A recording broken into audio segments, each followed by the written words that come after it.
This is Patrick's Rock, and while yes, it's definitely one of the most iconic homes in animated history, that doesn't mean it makes much sense. In reality, this place is about as logical as the sea star who lives under it.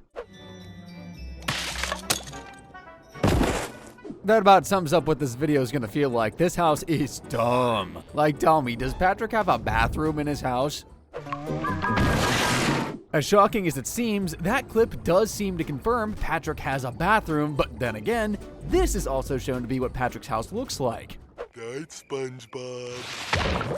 Flat floor, no bathroom or rooms of any sort at all, really. As I said, this place is frackin' dumb. So yes, today, I'm going to be showing you exactly why Patrick Star's Rock doesn't make much sense. Be prepared for an irritation headache. I feel like Squidward.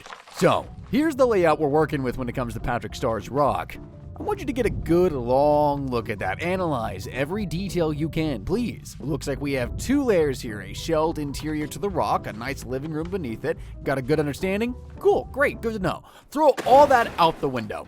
That layout there is, well, kinda canon and kinda not. Honestly, it's pretty hard to say if there even really is a canon version of this house. In fact, I'd say there are really 3 versions of Pat's Place with a secret 4th version that I'm saving until the end because I'm a YouTuber. It's probably one of the most contested bits of SpongeBob lore in the entire series, but no more lazing around. Let's go over all those versions, starting with the most basic of them all, version 1, just a rock. Remember this clip from the intro? Night, SpongeBob. That right there is the most essential form of Patrick's house, when it's literally just a rock with flat sand underneath. Considering Patrick's identity as a sea star and how they sleep in real life, honestly, this may be the most accurate house we can ask for, at least in the realm of reality. Of course, Patrick doesn't abide by our simple, scientifically accurate reality though, and that means that this form of the house shows up the least often. Truth be told, the only other major instances of this version of the house that I can recall are from the episode I'm with Stupid. At the beginning, we see his place being flat as a pancake under the rock. Need! That scene is also where we learn Patrick makes all of his furniture himself, keep that in mind. And at the end of the episode, we also see it being flat again.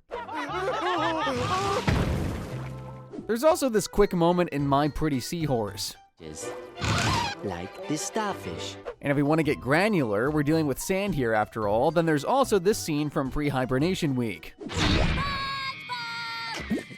Technically, we don't see under the rock, but I feel the way SpongeBob squeezes himself under implies that he's kind of just being smushed underneath it. I'm calling it version 1. And then, of course, there's that scene from the first episode I showed, Home Sweet Pineapple.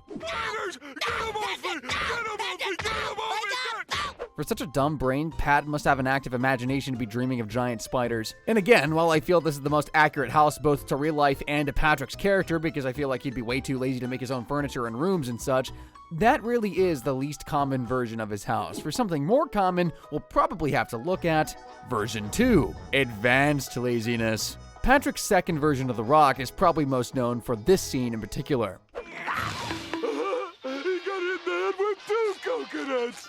And if you don't remember why you remember that part, let me help you out. So this is the thanks I get for working overtime! Overtime. So let's get a good look at what we have there. A pretty flat floor with nothing but a recliner, a lamp, and a TV. That's it. That's all Patrick needs to keep himself sane. Honestly, I'll buy it. Patrick seems like a low-maintenance starfish, at least in the early seasons. But the advanced laziness version of this house was also actually the very first version ever shown. Yeah, all the way back in Help Wanted, we got to look at Patrick's interior, and sure enough, Go, SpongeBob! take a peek at that place before it zooms in and we got all the staples. Lamp, chair, glorious underwater TV. But here's where things get interesting. Remember how earlier I brought up the Home Sweet Pineapple for the Just a Rock version of his house? Well, here's his house as version 2 at the beginning of the episode. Is it time already to ruin So, Patrick's house not only evolves and devolves across episodes, it also does it within the same episode. Good to know. Don't go in there if you don't want to be subjected to some sort of reality warping torture. No, alright, enough of the basic stuff. Chances are, if you're a SpongeBob fan, you'll recognize this third form of the house as what may be the most consistent and popular version, version 3, Sand Manor. And no, I'm not talking about the episode where Patrick's place is literally turned into a royal castle. Hey, SpongeBob! Yes, sire. That's a one-off instance, we don't gotta worry there. Hopefully. So, what all does a sand manor consist of? Well, at the bare minimum, we have what was shown in the secret box. We got a few picture frames and a bed, even less than what we had in advanced laziness. Well, that can't entirely be accurate and doesn't really feel like a manor, though it certainly has a lot more space than version 2, manor-esque in that sense, I guess. Luckily, most other versions of this place have a lot more going on, like the middle of the episode, I'm with Stupid. There, the house has scenes where we can see a living room. Almost there. Let go on 3. 1, 2, 3. Good. And also a kitchen. Mine. No, wait. I already know the answer. And there's even a wall separating the two from one another. Meaning, yeah, Pat set up actual rooms in this place for once, and this is only the beginning. For instance, let's take a look at the episode, The Pink Purloiner. Patrick, where are you? Why are the lights off? I'm in here.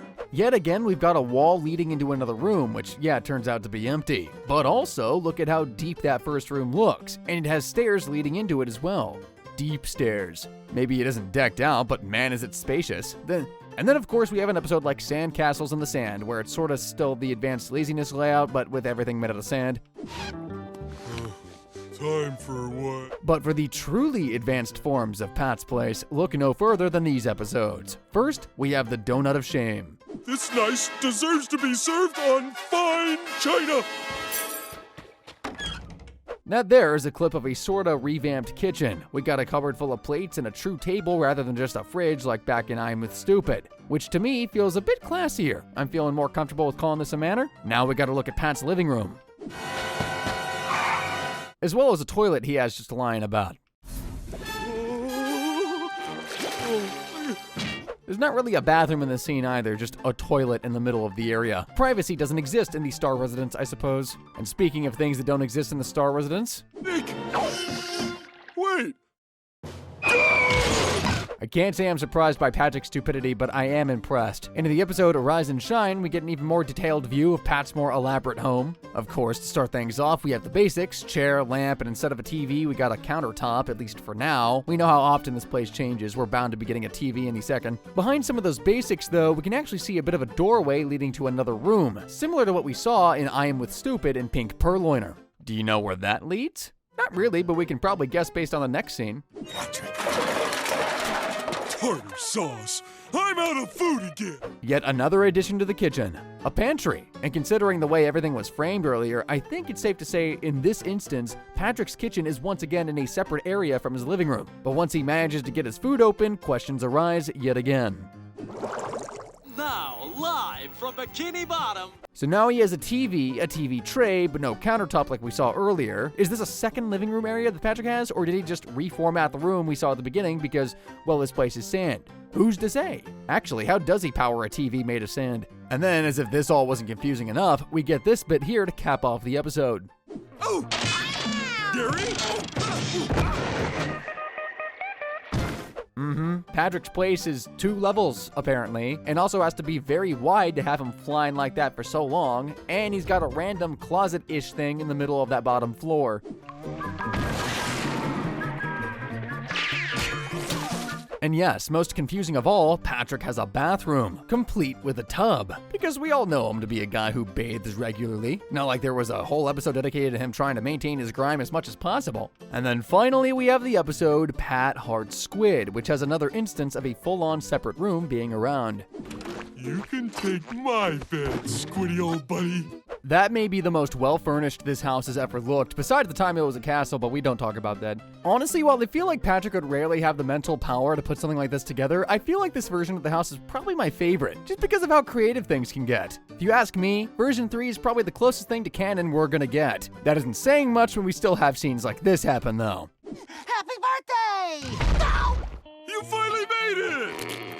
Yep. Before Patrick hops in, it's version 2, and then it jumps into version 3 in the very next scene. Cartoon houses never make any sense, man. And here's the thing that makes the least sense of all. Apparently all this time, Patrick's rock has been a turtle shell. No, I'm not kidding. That graph from earlier alluded to it, but look at this blasphemy. Oh man, what time is it? Oh boy. Oh, nasty. Let's get... Yeah, so a lot of fans just refuse to buy into the rock always having been a shell for a lot of reasons. One, it's dumb. Two, this turtle claims to have been asleep for 30 years, meaning this shell would have had to remain in a single place for 30 years. No replacement rocks, right? Well,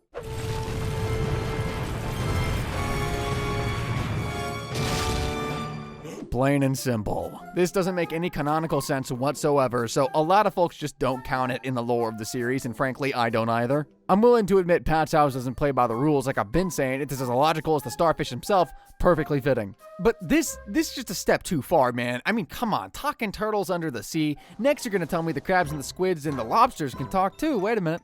But that's all I've got for y'all today, and if you want any more nautical nonsense like this, be sure to click the video on screen right about now, and as always, thank you all very much for watching.